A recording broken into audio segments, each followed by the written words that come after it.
Lubbock dentist Jason White facing up to 20 years in prison if convicted of the shocking crimes he's accused of tonight.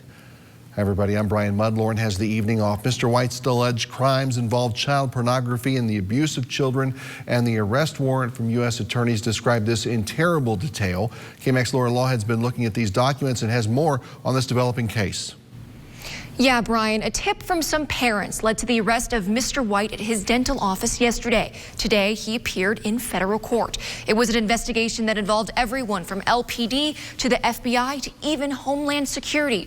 White is being accused of a number of crimes involving young boys, and we have to warn you, they're very hard to hear.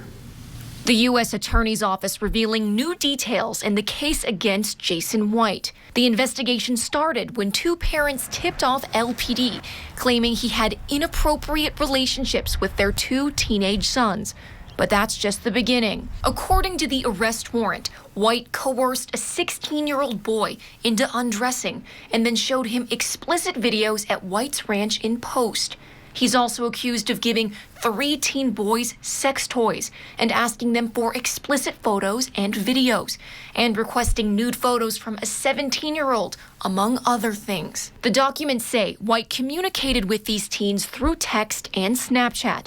The U.S. Attorney's Office calling White's crimes horrific and saying Mr. White used his position to gain the trust of those most vulnerable. Former Special Agent Ralph Harp worked in the FBI for 30 years and spent 2 years on a squad devoted to fighting internet crimes against children. He says in similar cases he's worked, sexual predators groom kids for years, and they often have collections of child porn and a number of victims. They will have as many victims as they can successfully get access to.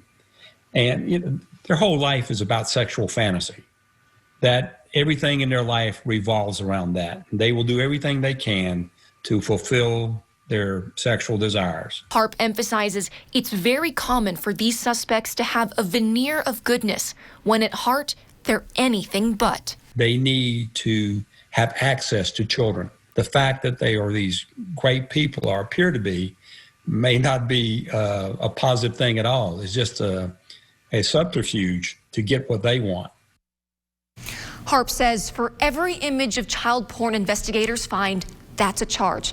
We'll keep you updated with the details of this case as they come out right here on KMAC News and on everythinglubbock.com. All right, Laura.